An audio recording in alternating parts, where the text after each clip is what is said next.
on this plan. So I'm going to turn the time over to our city manager, Matt Brower, and we'll go from there. Thank you, Mayor. Good afternoon, everyone. As Mayor indicated, my name is Matt Brower, and I've got the privilege of serving as your city manager. I apologize. We thought we had estimated the right number of chairs. Obviously, we grossly underestimated, and I apologize for that. I'm going to kick off the discussion by using a PowerPoint. Make sure I understand how this works. One moment. Before I begin, I want to do a special thanks to two people. One is David Hallett. Where did David go? David set up the sound system, and quite frankly, I can't imagine what it would be like tonight without a sound system, so thank you so much. David also worked very closely with me in developing a flyer that was, I think, distributed door to door, at least I hope it was, and I hopefully that was responsible for some of the turnout tonight. But so thank you so much, David, for your time and effort. The other person, I thought I saw her walk in, Jessica Thurman. I knew I saw you walk in. Thank you for being here. Jessica and David and I met with Udot just a couple days after the February 20th open house on the Parkway. And we were discussing aspects of the project, and we started talking about the notion of having a fireside chat, having a community forum, if you will, to continue educating and engaging the community about this very important project. And so my hats off to both of them for working with me and Udot to come up with this idea. And so tonight we hope to have literally a fireside chat. Can we get the lights dimmed? I'm sorry, I can't hear Can you. we get the lights dimmed so we can see your power? The lights? The front row. We'll be working on that. So we're going to have a fireside chat. So who are history buffs tonight? Raise your hand. Who's a history buff? So those of you who raise your hand, you're aware of the fireside chats that FDR gave during his 13-year administration, right? And what he did was he simply spoke to the American public, talked about the various challenges at the time, whether it be the banking crisis or the World War II. And the idea was it's simply an exchange of information. And that's what we hope to do tonight. And so our objectives for tonight are really threefold. One is we want to have an informal exchange of information relating to the Heber Parkway project. Some of you may know by the bypass, they're exchangeable. Two, we've got a panel of subject matter experts from Udot and Mountain Lands Association of Government, Wasatch County. That's probably a little bit too dark. Sorry. It's all right. Is this okay? Is that good? Perfect. Great. So Udot, MAG, which is Mountain Lands Association of Government, Wasatch County, Heber, and the Airport Advisory Board. And so they've given us their time tonight. To each of them, I thank them for being here tonight and being part of the panel. And we'll introduce them to you in just a little bit. So some boundaries and ground rules. First is, I want you to participate fully. We're going to have a Q&A session at the end of the presentation, and hope that you will bring your questions or issues forward and allow others to do so. And so, although that you may have questions, allow others to raise their questions as well. Two is respect. Listen open-mindedly to others' ideas. There may be individuals who raise a question or an issue that you may not agree with, but be respectful and listen to their idea. Three is offer constructive insights, be solution-oriented. Four is the golden rule. I don't think anything needs to be said more about the golden rule. And finally, electronics. In today's day and age, I got to mention electronics. If I can invite you to turn your phone down so it doesn't interrupt your neighbor, I'm sure they and I would really appreciate it. Thank you. So housekeeping items. Many of you may not have been in the community room before, but we do have restrooms. They're located down this hallway and I believe to your left. And so feel free to use those. Secondly, we've got a parking lot right here. The parking lot we're going to use to capture any tangential topics that come up, any topics that may take us off course. We're going to capture them, and if we have extra time at the end, we're going to go back to them and make sure that we address them for you. I've also got a board that we're going to capture any action items or follow-up items so that we can follow up with them due diligently, and we'll make sure that we capture them right there. So panel introductions. I'm going to invite the panelists to stand up. Give you their names and what organization they represent. And I think I'm going to start with my left right here. Good evening, I'm Scott Sweat. I'm with Wasatch County. I'm the county attorney. Mike Duggan, I'm a chairperson of the Airport Advisory Committee, and once upon a time I was the mayor of Dana. I'm Mike Davis, the Wasatch County manager. Jeremy Bound, project manager for Udot. Sean Seeger with Mountain Land Association of Governments. I work for the mayors and county commissioners in Summit, Wasatch, and Utah County.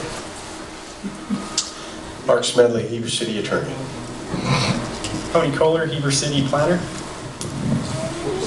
I'm Jeff DuPay. I work with Udot, and I'm the Region Communications Manager.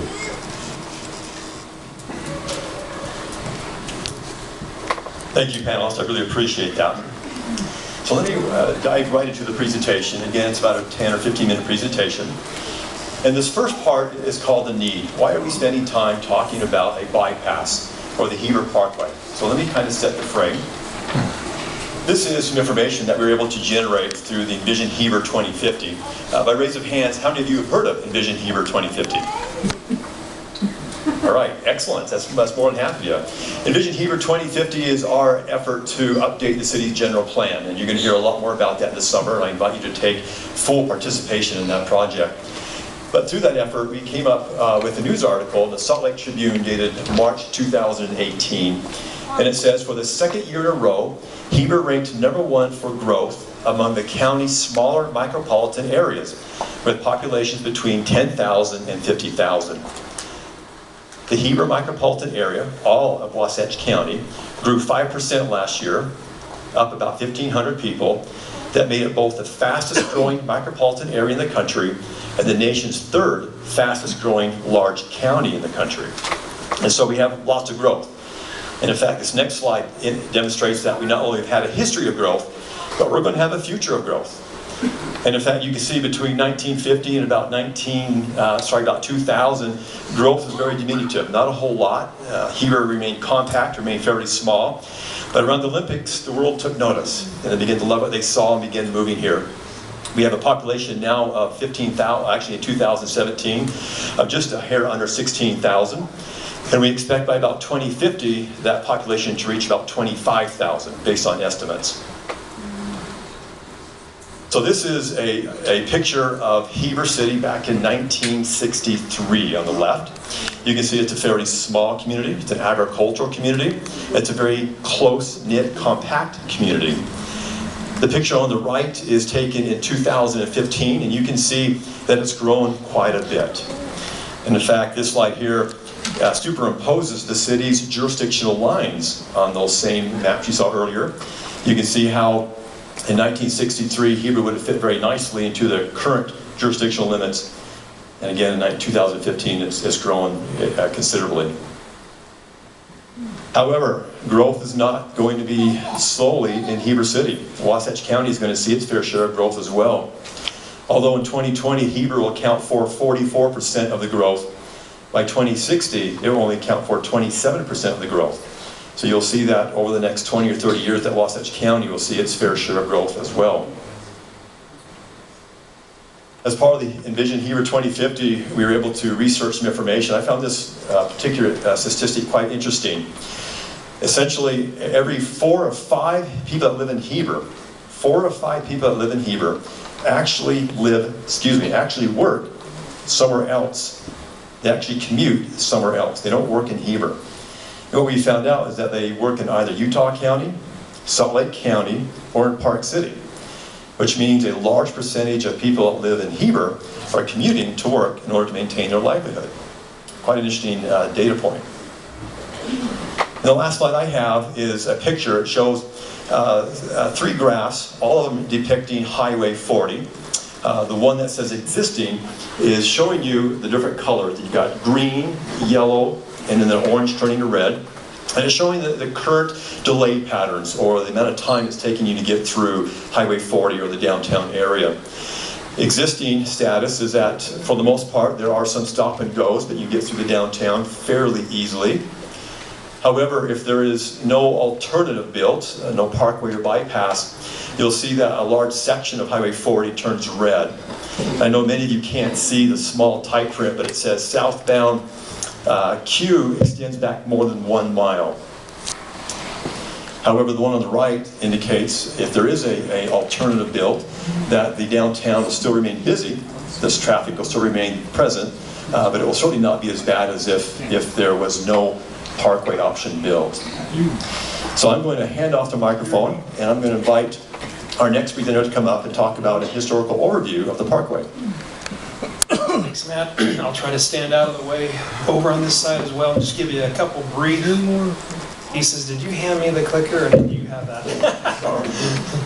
No.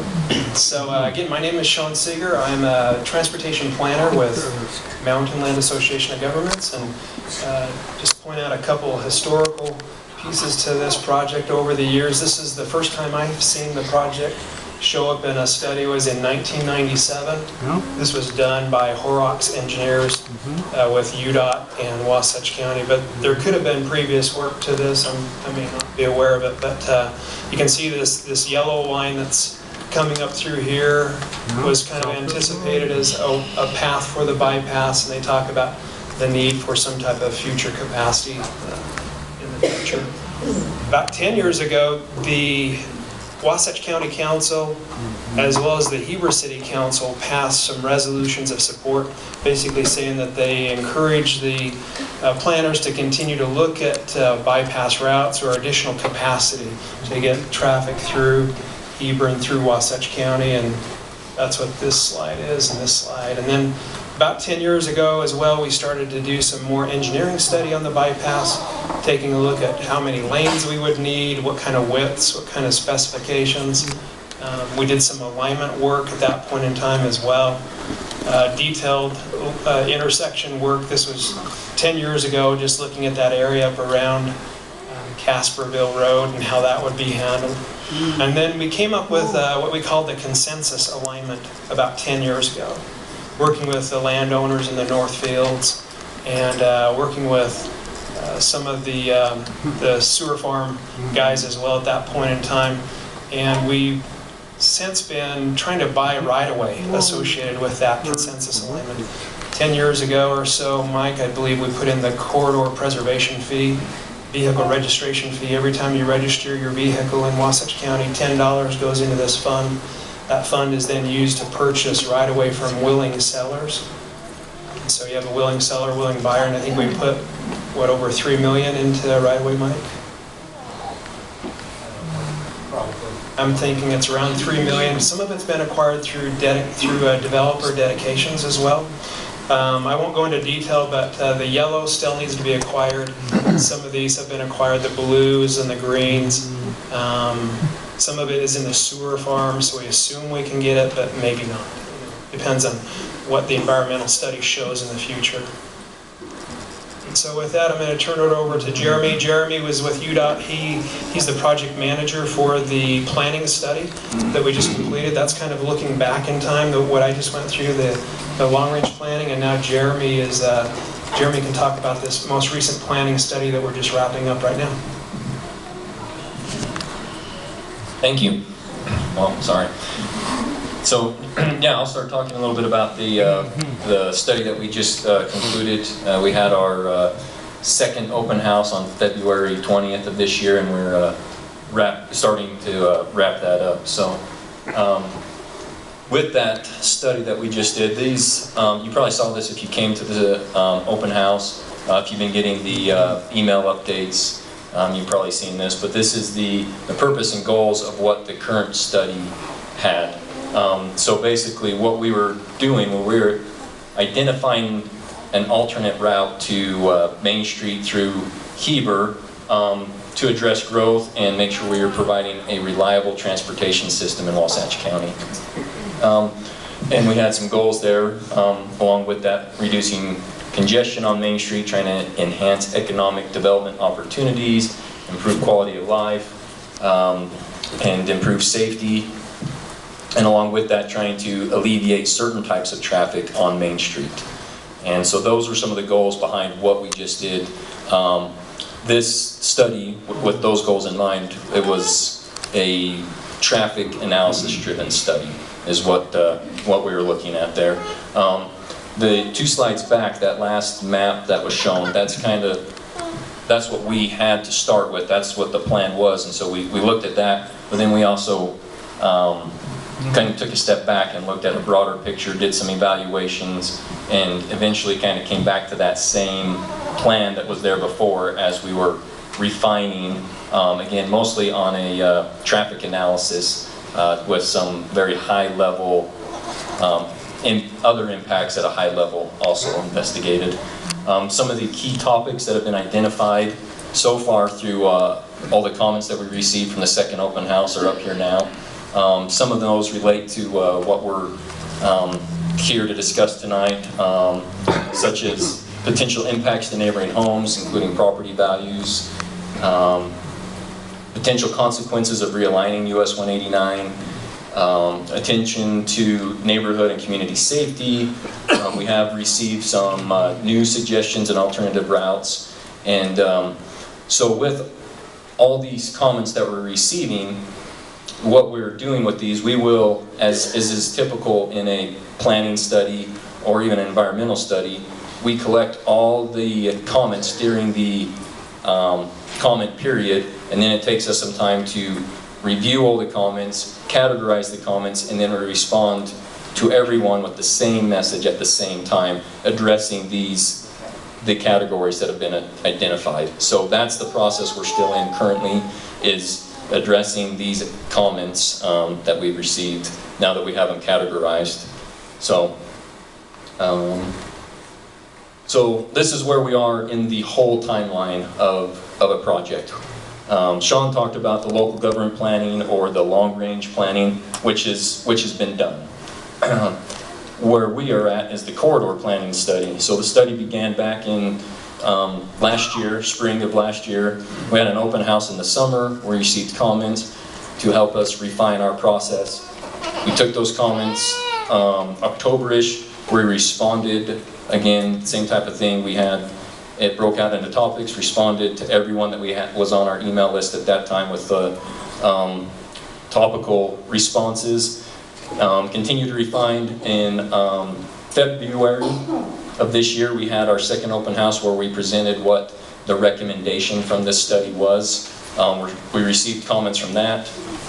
You saw those topics, our general topics from that in the previous slide. So we're wrapping this phase of the planning process up at this point, getting those comments finalized, the responses finalized, getting the report finalized, and with that, the information, once it's finalized, will be sent out to everybody. We'll have some links at the end of this where you can find some of that information and some of the other information we're presenting tonight. And then as this study completes, the next phase is the environmental study that will look at everything more in depth. They'll do the same thing that we did at the beginning of this study. They'll take what the local government planning and long-range planning had come up with. They'll take a look at what we came up with, and then they'll take a step back and they'll look at everything from a broader picture, and they'll reevaluate. They'll take other information in that maybe we didn't have with this study. On my way up, I noticed how things are changing along US 189 currently from the information we had. There's development going on, so things are going to continue to change, which will impact the next study and how it's evaluated and how traffic flows and how it impacts. So there's still lots of change that will happen and impact the next phase of this. We are still currently seeking funding for the environmental study, and so we have to get that funding before we can actually go into the environmental study. The environmental study will be likely a 3 to 5 year process with the amount of information that we have to go through with that. This was a 1-year corridor planning study, and we received a lot of comments. There's a lot of public interest, which is good. We need that information to be able to pass on to the next step. We need that to continue as we continue through the next steps. And then after the environmental study, we'll clear a footprint for us to design within and give us a preferred alignment that is the least damaging or least impactful with everything considered. And then after the environmental study, we'll continue to do corridor preservation based on that preferred alignment until we come up with funding to actually build the project. So some differences, I kind of touched on this a little bit, but some differences between a corridor study or a planning study and an environmental study. So a corridor study is looking at things at a very high level. We understand that there's going to be right-of-way impacts. We think about that. We understand there's going to be wetland impacts, and so those things are thought about and they're considered, and we think about, okay, how might this impact? But we didn't do a full-on wetland delineation, so we don't know the answers to that. we did not reach out to every property owner, so we don't, that in-depth study hasn't been done yet. We did do traffic analysis, which is what this was mostly based on, is how does traffic flow, how's that going to work? Because if traffic doesn't flow, if traffic's not going to use that new route, then there's no point in continuing down that road, and that's kind of where we're at with that study.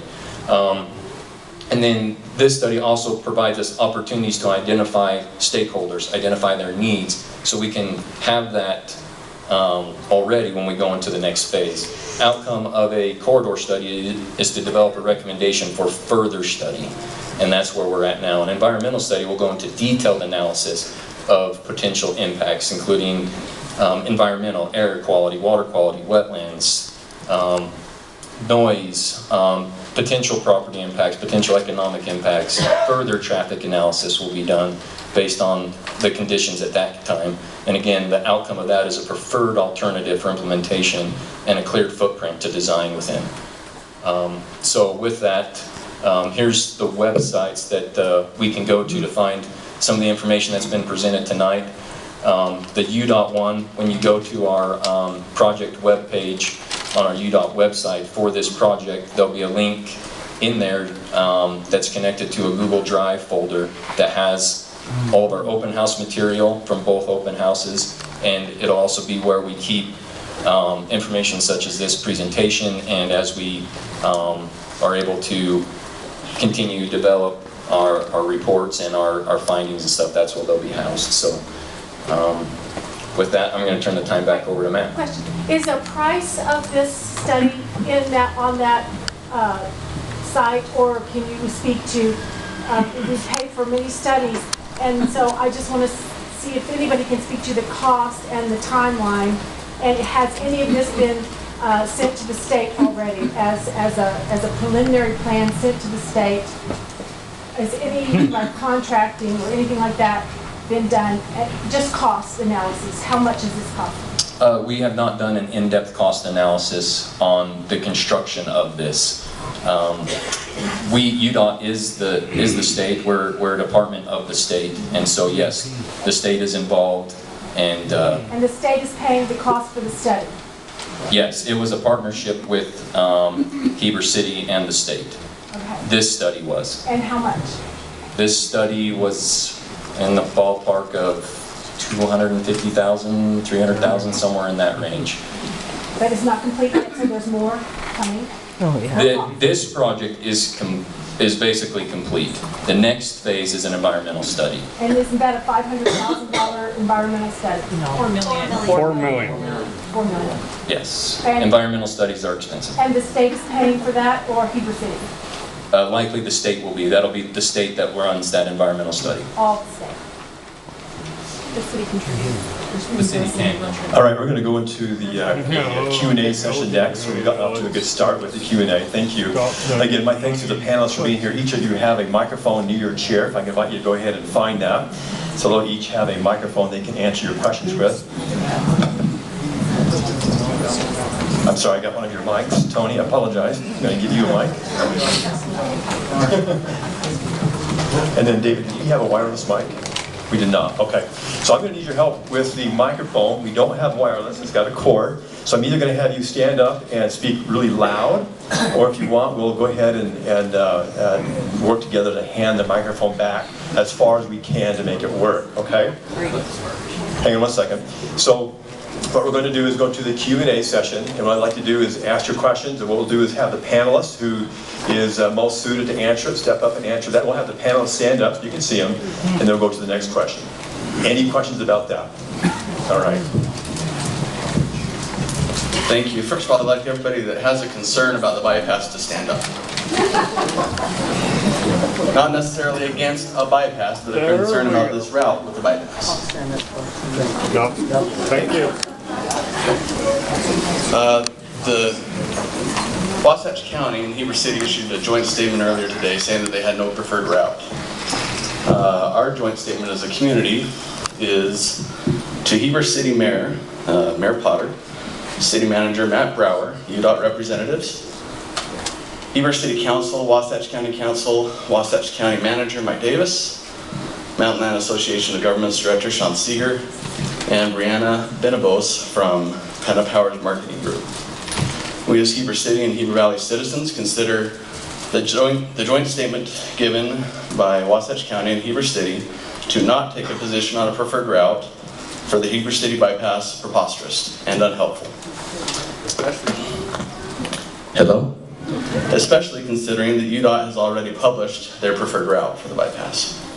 The county and city governments have had 4 months to create a position. I don't know if they will. The county and the city governments have had 4 months to create a position for the UDOT preferred route.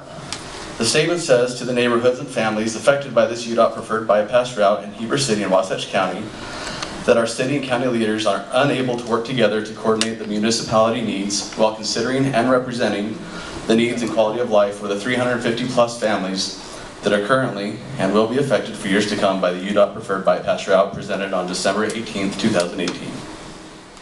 To our elected officials and legislative bodies, it is your responsibility and obligation to make decisions and create positions on community issues. We don't assume that there is unanimous support on either side of the new UDOT preferred route proposal, which includes funneling all Highway 189 and Highway 40 traffic onto a new highway, running through 2 existing family homes, bordering existing family neighborhoods, and being an unnecessary nuisance and safety risk to hundreds of Heber Valley citizens at a projected cost of $100 to $200 million. Again, we don't assume that there's unanimous support on either side of this project. What we haven't seen is clear public representation or what the position of each elected official is and what would or wouldn't change that position. By issuing a statement of not taking a position on a preferred route, you are shirking your responsibilities as elected and some unelected officials and legislative bodies to make decisions that represent Heber Valley citizens, who are your neighbors. With this statement of non-position, the UDOT preferred route and the environmental impact study on this preferred route will continue. Mayor Potter, as Heber City Mayor, you had the opportunity and responsibility and obligation on December 18th, 2018 to speak up during the UDOT preferred route presentation meeting to ask how this route would impact 31 families directly bordering and 350 plus families within a quarter of a mile of the newly combined State Highway 189 and State Highway 40, and you failed to do so. You had the opportunity and obligation to ask about the ability for Heber City Airport to expand if Highway 189 is removed, and you failed to do so. You had an opportunity and obligation to ask about the projected expense of removing a 1.5 mile stretch of Highway 189 and rebuilding it a quarter mile away, and you failed to do so. Matt Brower, as city manager, you had the opportunity and responsibility and obligation on December 18, 2018 to speak up during the UDOT preferred route presentation meeting to ask how this route would impact the 31 families directly bordering and the 350 plus families within a quarter of a mile of the newly combined State Highway 189 and State Highway 40, and you failed to do so. You had the opportunity and obligation to ask about the ability for the Heber City Airport to expand if Highway 189 is removed, and you failed to do so.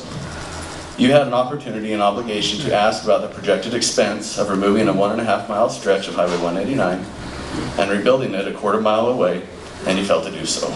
Kendall Crittenden, as a Wasatch County Councilman, you had the opportunity, responsibility, and obligation on December 18, 2018 to speak up during the UDOT preferred route presentation meeting to ask how this route would impact the 31 families directly bordering and the 350